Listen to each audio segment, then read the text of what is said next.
In this video, we're going to talk about spirituality. We're going to explore what that could mean, along with some statistics on spirituality. We're then going to look at 4 proven methods to help you explore your spirituality, along with some personal life lessons I've learned on my journey as well. So spirituality has always been an integral part of the human experience. It's only really since the Industrial Revolution that spirituality has declined significantly. Along with that decline, many people are suffering mentally and emotionally. The general population's mental and emotional health has also declined. The good news is that spirituality is making a massive comeback. At the same time as this rise in popularity for the divine, and with any significant amount of people choosing a specific direction, some people will seek to take advantage of others. And there is also many pitfalls along the way.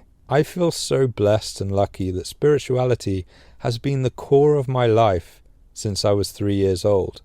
And I've also had the incredible honor to have studied multiple different traditions and cultures my whole life. So what is spirituality? Spirituality, as a word, is a broad concept that generally involves a sense of connection to something greater than oneself. This connection as an experience can involve a search for meaning in life, interconnectedness with all things, a higher power, or in many cases, all of the above. In history, and often in practice, spirituality can be intertwined with religion or philosophy.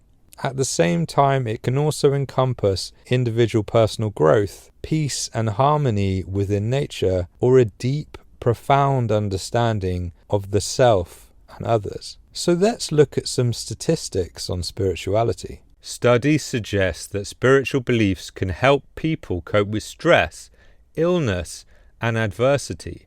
69% of people use prayer to cope with stress.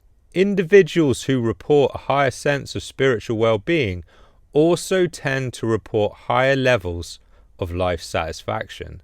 Some research indicates that spirituality can be associated with a reduction in anxiety and depression levels. Personally, I found spirituality and living a spiritual life have made everything about me stronger, more whole, and more capable in life. I'm able to face the challenges that life throws at me. Even the struggles that nearly ended my life had a spiritual lesson embedded within that struggle. My personal experience continues to prove to me again and again, over and over, that although science has made incredible breakthroughs, it doesn't have all the answers. And although religious movements can share incredible teachings, they don't have all the answers either. Often the truth of our totality is so mysterious, it can't be described, yet it can be experienced. And the more you experience,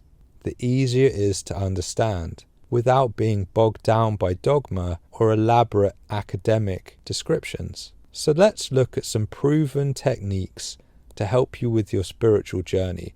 First, we're going to look at cognitive behavioral therapy, and then we'll look at mindfulness.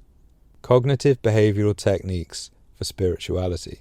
Existential CBT combines cognitive behavioral techniques with existential concerns addressing meaning and value in life.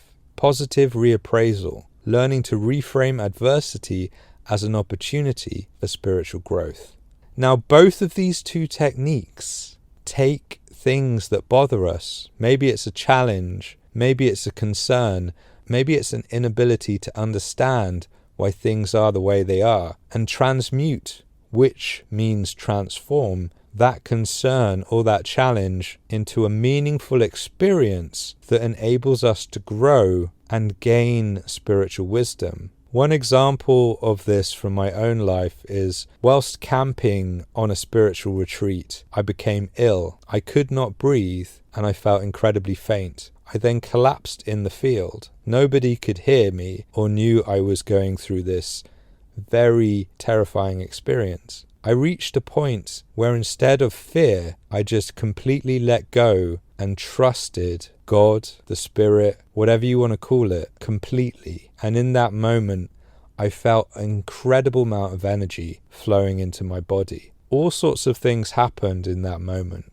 There was the concern that others might see me, the embarrassment, also the fear that I might die.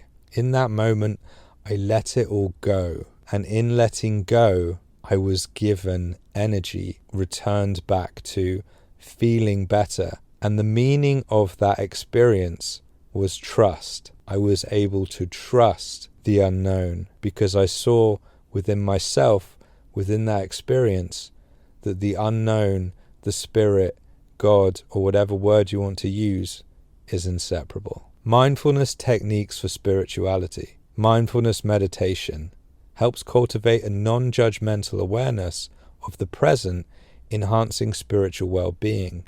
Loving kindness meditation fosters a sense of compassion and love towards oneself and others, an essential aspect of many spiritual practices.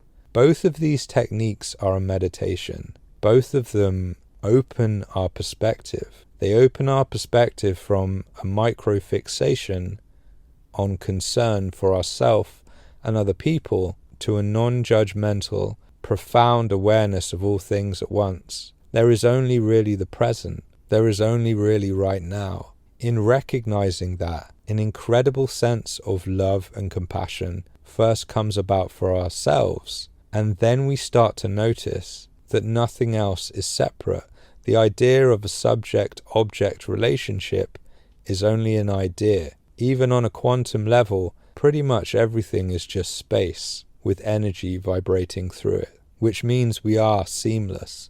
We are a seamless field of awareness and love. Both of these meditations help us to recognize that and connect to it in that moment. Personally, my whole life has revolved around spirituality. It's been the root of my wanderlusts and adventures, an integral part of all the lessons I've learnt my entire life. If it wasn't for my desire for spirituality in my life, or the thirst for knowledge, none of those adventures would have happened. What I've noticed in every different direction I've gone is even though different cultures, different religions, different traditions have different languages and seemingly oppose each other, when you go right to the pinnacle of what they say, they end up communicating almost exactly the same thing. It's kind of incredible. And this is where the axiom, many rivers lead to the same ocean, makes a lot of sense. Along the way, I've been given some incredible lessons that have absolutely blessed my life. I will share with you 5 of those lessons, and I deeply hope they help you too. The spirit isn't anywhere else, even in your darkest moments. The spirit is you, and at that moment, relax your mind, rest your awareness, and recognize that God, or whichever word resonates with you the most, is already here. You never need to push spirituality on anyone. It's pointless because everyone has their own internal language and will interpret what you say their way regardless. Most of the time, pushing creates resentment. Everything is spiritual. Even the most mundane tasks or experiences are shining with the light of the spirit.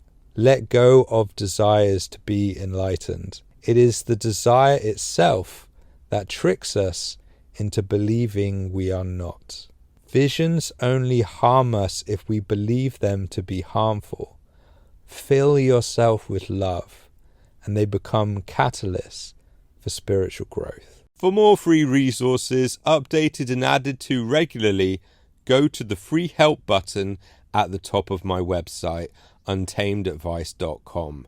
Remember, you can get a free counselling session as well. Simply go to my website and click on the Get Your Free Counselling Session button, and I look forward to meeting you soon.